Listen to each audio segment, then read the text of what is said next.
السلام علیکم ورحمۃ اللہ وبرکاتہ۔ وعلیکم السلام ورحمۃ اللہ۔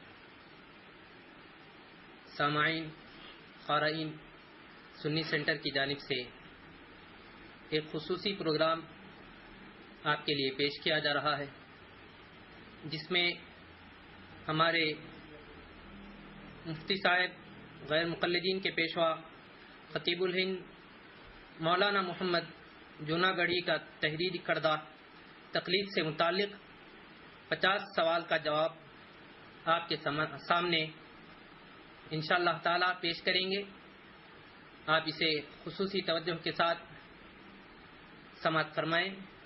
میں مخاطب ہوں ہمارے مفتی صاحب سے کہ وہ ہمیں اس پروگرام میں آمد کے ساتھ ہمارے سوالات کا جواب عطا فرمائیں۔ سب سے پہلے ہم یہ جاننا چاہتے ہیں، سنا ہے کہ بخاری شریف کے اصول کی کتابوں میں ہے کہ جس امتی کے قول کو ماننے پر کوئی دلیل نہ ہو اسے بے دلیل ماننا اور مدار دین اسی پر رکھ دینا، اور قرآن و حدیث اجماع قیاس سے دلیل نہ لینا، اسی کو تقلید شخصی اصطلاحی کہتے ہیں۔ کیا ایسا کہنا درست ہے، صحیح ہے؟ شریعت کے مطابق آپ ہمارے مفتی صاحب سے اس کا جواب سن سکتے ہیں۔ الحمدللہ،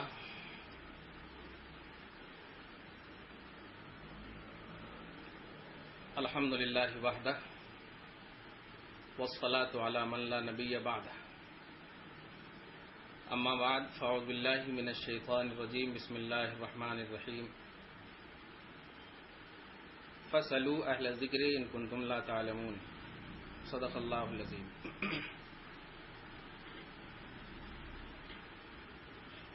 سامعین، ہمارے سامنے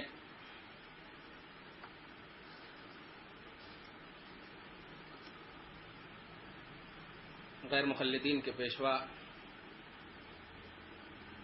جنہیں موجودہ زمانے میں اہل حدیث کہا جاتا ہے، اہل حدیث کے پیشوا مولانا محمد جوناگڑھی کا تحریر کردہ تقلید سے متعلق 50 سوالات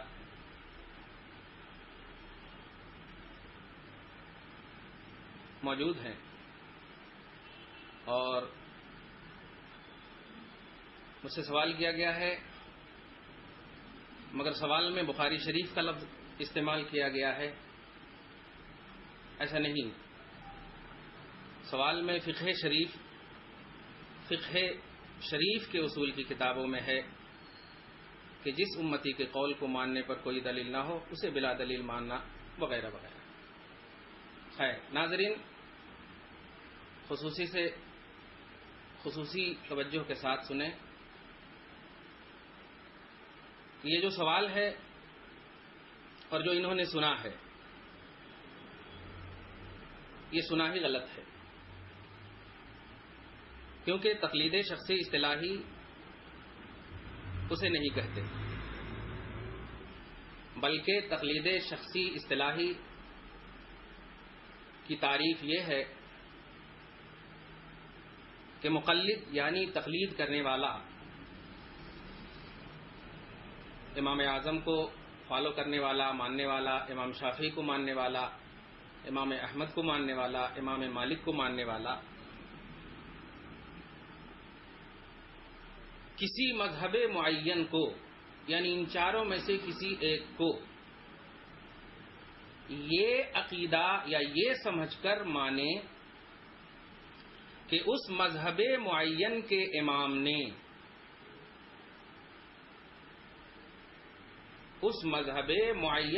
امام نے تمام اصولوں یعنی کتاب اللہ، سنت رسول اللہ،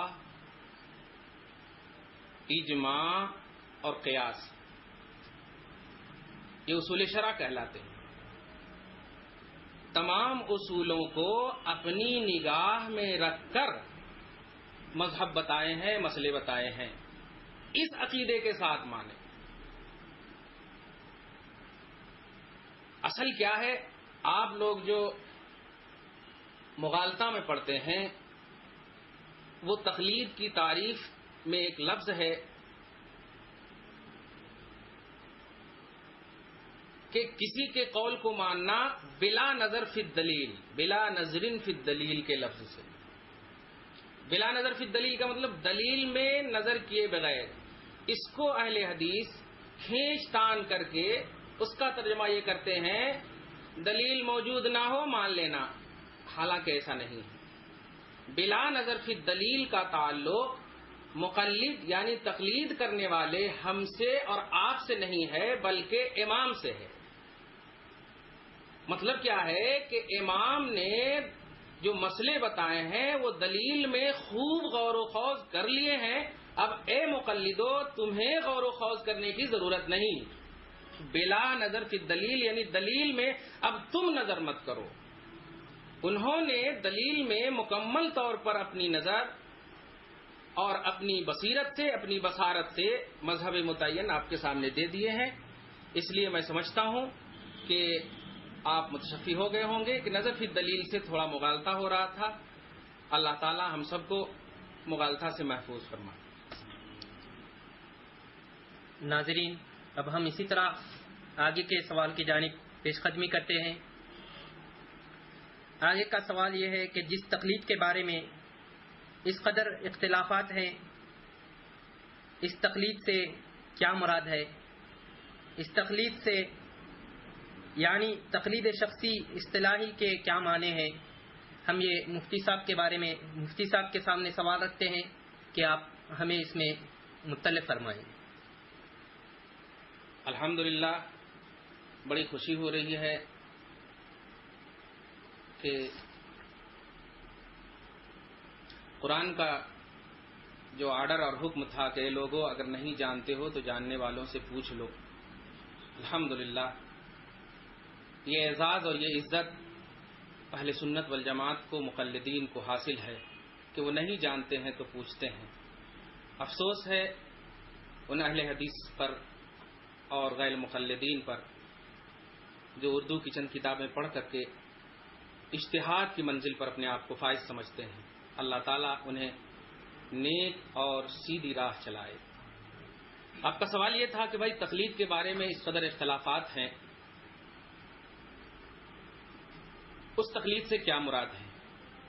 یعنی آپ یہ سمجھ رہے ہیں کہ امام اعظم نے کچھ مسئلے بتائے، امام شافعی نے کچھ مسئلے بتائے، امام مالک نے کچھ مسئلے بتائے، امام احمد بن حنبل نے کچھ مسئلے بتائے، تو کسی ایک کی کریں گے تو دوسرے کی مخالفت ہوگی.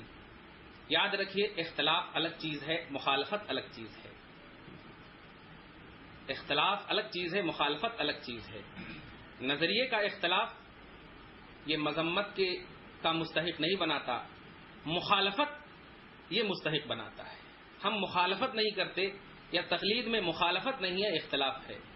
جیسے آپ کو کوئی اور چیز کھانے میں پسند ہو، مجھے اس سے اختلاف ہو، ہم نہیں کھائیں گے، مخالفت ہم نہیں کریں گے آپ کی. تو مخالفت اور اختلاف پہ خصوصی نظر رہنی چاہیے آپ کی کہ تقلید میں اختلافات ہیں، مخالفات نہیں ہیں. خیر، تقلید شخصی میں اختلافات ہیں. آپ کے سوال ہیں، اس سوال کا جواب اور آپ 50 سوال جو ہمارے سامنے پیش کیے ہیں میں نے بھی سرسری اعتبار سے دیکھے ہیں.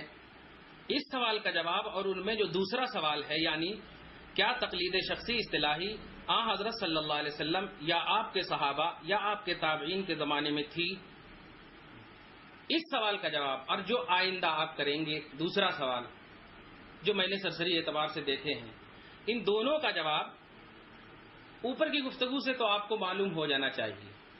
کیسے؟ اوپر کی گفتگو سے یہ سمجھ میں آنا چاہیے آپ کو کہ اختلافات، ہم نے کہا کہ اختلافات ہیں، مخالفتیں نہیں ہیں. میں نے پہلے سوال کے جواب میں ایک لفظ کا اضافہ مجھے کرنا تھا، اب میں کر رہا ہوں. یاد رکھیے، بار بار اس کو خصوصیت کے ساتھ اور خصوصی توجہ کے ساتھ سنیے کہ تقلید شخصی کا دور یہ دوسری صدی کے بعد سے رونما ہوا. 200 سال حضور صلی اللہ علیہ وسلم کے 200 سال کے بعد سے تقلید شخصی آغاز پذیر ہوئی. اب ظاہر ہے جب تقلید شخصی کا دور دوسری صدی کے بعد سے ہے تو پھر آپ کا یہ سوال کہ کیا صحابہ کے زمانے میں یا حضور کے زمانے میں، یہ سوال لغو ہو جائے گا، اس لیے کہ حضور کا زمانہ اور صحابہ کا زمانہ یہ پہلی صدی کہلائے گا، دوسری صدی ہے نہیں، اور تقلید شخصی یہ دوسری صدی کے بعد رونما ہوا. اور اختلافات اور مخالفات کے بارے میں ہم نے بتا دیا کہ اختلافات ہو سکتے ہیں، مخالفتیں نہیں ہیں. مجھے امید ہے کہ آپ متشفی ہوں گے. جی سوال آگے کا یہ ہے کہ جو کام ان تینوں مبارک زمانوں میں نہ ہوا ہو، اگر اسے بعد والے دینی امر سمجھ کر کرے تو اس آیت مبارکہ الیوم اکملت لکم دینکم جو قرآن میں ہے وہ بتلاتی ہے دین اسلام ہر طرح کا کامل ہو گیا. اس آیت مبارکہ سے ہمیں کیا حاصل ہو رہا ہے؟ پھر ائمہ دین کی رائے قیاس کو بھی دین میں داخل کرنا اس آیت کے خلاف تو نہیں ہے. اس سے ہم مفتی صاحب سے سوال کے بارے میں جاننا چاہتے ہیں. آپ سامعین غور سے ملاحظہ فرمائیں. ماشاء اللہ اچھا سوال ہے.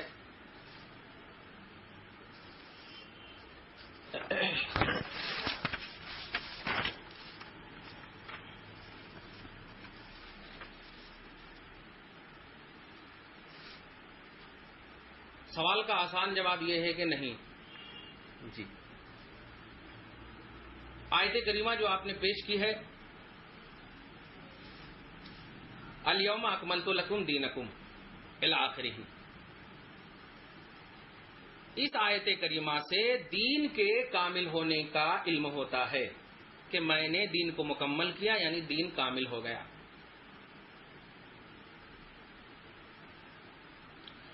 مگر یہ معلوم نہیں ہوا کہ تشریحات دین کامل ہوئے یا نہیں. کسی چیز کا مکمل ہونا یہ الگ چیز ہے، مکمل کی تشریحات الگ چیز ہے. زید ہے، مکمل طور پر دنیا میں آ گیا، مگر اس کی تشریحات وہ عالم ہوگا، وہ حافظ ہوگا، وہ قاری ہوگا، وہ مفتی ہوگا، یہ سب تشریحات ہیں. تو قرآن نے الیوم اکملتو کے ذریعے دین کے کامل ہونے کا تو پیغام دیا کہ دین کامل ہو چکا، مگر تشریحات دین کامل ہوئے یہ نہیں بتایا. پس قرآن کی آیت الیوم اکملتو کی جو ہے، اس سے آپ کا یہ سوال کرنا کہ قرآن دین اسلامیت یا دین اسلام کی کاملیت کے لیے کافی ہے، اگر ایسا فرض کر لیں تب تو سوال آپ سے یہ ہوگا کہ پھر حدیث، اجماع، قیاس جو اصول شرع ہیں، اصول شرع شریعت کی بنیادی حیثیت رکھنے والے ہیں، اگر قرآن کی اس آیت سے دین کے کامل ہونے کا اعلان کیا جائے تو پھر حدیث کو بھی چھوڑنا پڑے گا، اجماع کو بھی چھوڑنا پڑے گا، قیاس کو بھی چھوڑنا پڑے گا جو اصول شرع ہیں. عام کتابوں میں مدارس میں آپ جاؤ گے تو اصول الشاشی، نور الانوار، مسلم الثبوت، حسامی، توضیح، یہ سب اصول کی کتابیں ہیں. ان تمام کتابوں میں آپ جا کر دیکھیں گے تو اصول شرع، کتاب اللہ، سنت رسول اللہ، اجماع، قیاس یہ سب ملیں گے. 4 اصول پر سب کا اتفاق ہے. تو قرآن کی آیت سے دین کی کاملیت کا اعلان ہوا ہے، دین کی تشریحات کی کاملیت کا اعلان نہیں ہوا ہے.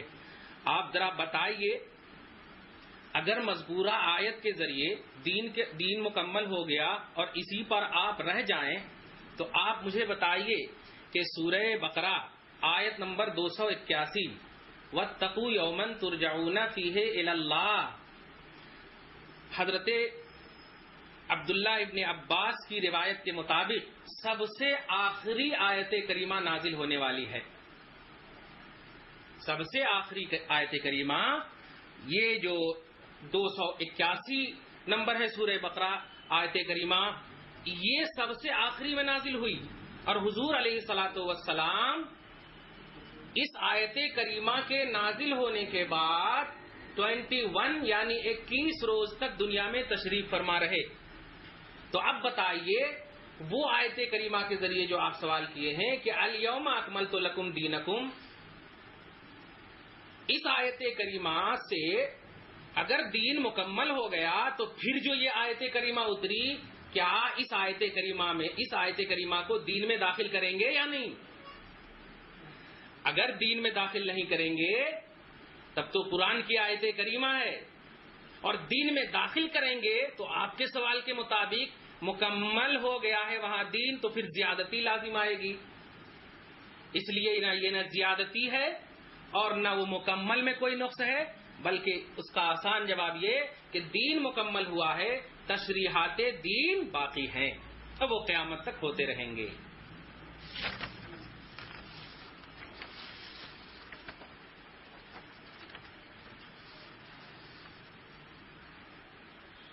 چلیے ناظرین، ایک اور سوال کی جانب ہم آگے بڑھتے ہیں، وہ یہ ہے کہ اصطلاح شرعی بدعت کہلانا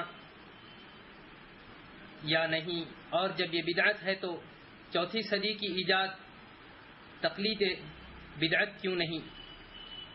کیا یہ ایسا ہو سکتا ہے؟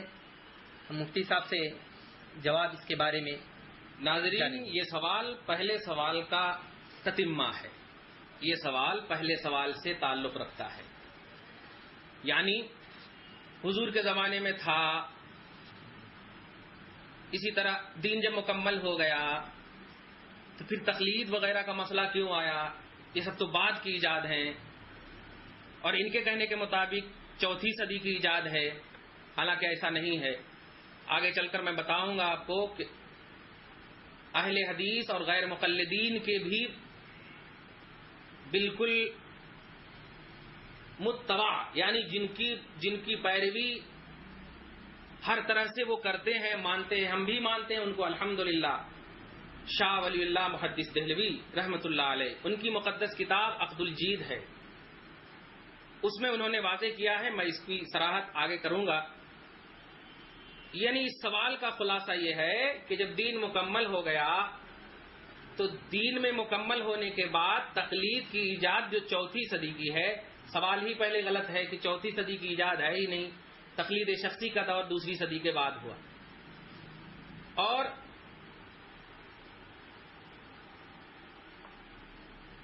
یہ بدعت ہے، بے شک بدعت ہے، مگر یاد رکھیے بدعت کی رٹ نے ہمارے نوجوان کو تباہ کر دیا ہے۔ پیارے، خدا کے واسطے اللہ کے جلیل القدر نبی صلی اللہ علیہ وسلم پر اترا ہوا کلام ببانگ دہل اعلان کرتا ہے کہ لوگوں نہیں جانتے ہو تو جاننے والوں سے پوچھو۔ وہاں یہ نہیں کہا کہ قرآن سے پوچھو، جاننے والوں سے پوچھو۔ آپ بدعت کی رٹ لگا کر کے عوام میں بیزارگی پیدا مت کیجیے، خدا سے اور رسول سے اور ائمہ کرام سے۔ ہم تسلیم کرتے ہیں کہ بے شک یہ بدعت ہے، مگر یاد رکھیے بدعت ہے، حسنہ ہے، مگر آپ لوگوں کو تو حسنہ سنتے ہی الرجی شروع ہو جاتی۔ میں اس گفتگو کو لمبی کیے بغیر آپ کے سامنے حضرت عمر فاروق کا وہ قول، سبحان اللہ، جو مذکور ہے بخاری شریف میں۔ آپ بخاری کی رٹ لگا کر کے ہم لوگوں کو بخار لا دیے۔ میں اہل حدیث سے، ان کے متبعین سے بڑے ادب سے گزارش کروں گا کہ حدیث میں دیکھیے، حدیث کو مت دیکھیے۔ حدیث میں دیکھیے، حدیث میں دیکھیے کیا ہے. حدیث کو دیکھیے گا تو کچھ سمجھ میں نہیں آئے گا آپ کو. یہ کو اور میں کا فرق محسوس کیجیے آپ. وہ لوگ حدیث کو دیکھتے ہیں، ہمارے نوجوان کو کہہ دیتے ہیں. ایسا نہیں ہے، میں آگے چل کر بتاؤں گا. مگر یہاں پر میں جواب دوں کہ بدعت ہے مگر بدعت حسنہ. اور اس حسنہ کی توضیح میں حضرت عمر کے اس قول سے جو بخاری میں مذکور ہے، جماعت تراویح دیکھنے کے بعد حضرت عمر نے استعمال فرمایا نعمت البدعۃ ھذہ، یہ کتنی اچھی بدعت ہے، یعنی تراویح کی جماعت. نہ نبی نے متواتراً کیا، نہ قرآن میں صراحت کے ساتھ مذکور ہے. بس میں آپ سے یہی گزارش کروں گا کہ عمر فاروق خلفائے راشدین میں سے ہیں. دوسرے صحابی کا نام لوں گا تو آپ لوگ کچھ نہ کچھ بولنا شروع کر دو گے. خلفائے راشدین میں سے ہے، حالانکہ سارے صحابہ اللہ کے جلیل القدر نبی نے ارشاد فرمایا صحابۃ کلھم عدول، سارے صحابہ عادل ہیں. میرے سارے صحابہ ستاروں کے مانند ہے، ان میں سے جن کی بھی پیروی کرو گے ہدایت پر رہو گے. ان میں خصوصیت کے ساتھ خلفائے راشدین، خلفائے اربعہ، جن کے بارے میں آقا نے خاص طور سے ارشاد فرمایا علیکم بسنتی وسنت الخلفاء الراشدین، یعنی یہ لوگوں تم پر میری اور میرے خلفائے راشدین کی سنت لازم ہے. خلاصہ یہ کہ آپ بدعت کہہ کر گمراہی کا فتویٰ نہیں لگائیے. بدعت ہے مگر ہر بدعت گمراہی نہیں، بلکہ یہ بدعت راہ نجات کا ذریعہ ہے.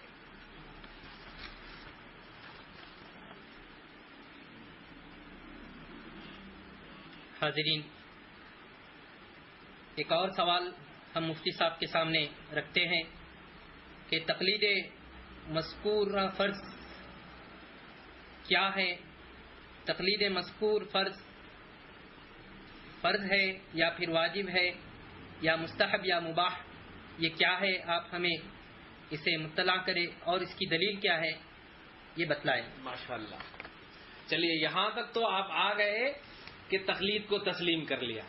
اب نوعیت پوچھنا چاہتے ہیں کہ تقلید فرض ہے یا واجب ہے یا مباح ہے وغیرہ. خیر پیارے، میں بتاؤں گا تقلید جو شخصی پر بحث چل رہی ہے، تقلید شخصی یہ واجب ہے. اس کی دلیل قرآن سے آپ لیں. سورہ فاتحہ آیت نمبر 5 آیت نمبر 6 اللہ ارشاد فرماتا ہے اہدنا الصراط المستقیم صراط الذین انعمت علیہم. اس کا ترجمہ ہے اے اللہ ہم کو سیدھا راستہ چلا، ان کا راستہ جس پر تو نے احسان کیا، انعام کیا. اسی طرح سورہ بقرہ کی آیت نمبر 84 284 اللہ ارشاد فرماتا ہے لا یکلف اللہ نفسا الا وسعها. مطلب یہ کہ اللہ تعالیٰ کسی جان پر اس کی طاقت کے مطابق ہی بوجھ ڈالتا ہے، کسی جان پر قوت برداشت کے مطابق ہی بوجھ ڈالتا ہے. یہ تو قرآن سے. اور دلیل حدیث پاک سے آپ لیں. اللہ کے رسول صلی اللہ علیہ وسلم کی حدیث پاک ہے جس کو امام مسلم نے اپنی صحیح مسلم میں جلد اول میں صفحہ نمبر 54 پہ ارشاد فرمایا الدین النصیحہ، دین خیر خواہی ہے. صحابہ کرام نے عرض کیا یا رسول اللہ لمن، کس کی خیر خواہی؟ آقا نے ارشاد فرمایا للہ ولرسولہ ولأئمۃ المسلمین عامتہم، او کما قال علیہ السلام، یعنی اللہ کی خیر خواہی کرنا، اس کے دین کی مدد کرنا، اس کے رسول کی خیر خواہی کرنا اور ائمہ دین کی خیر خواہی کرنا. اور آپ کو بتا دوں اس حدیث پاک کی شرح امام نووی نے، امام نووی کو آپ لوگ خوب فالو کرتے ہو، اہل حدیث غیر مقلدین خوب مانتے ہیں، اچھی طرح مانتے ہیں. انہوں نے صاف واضح کیا ہے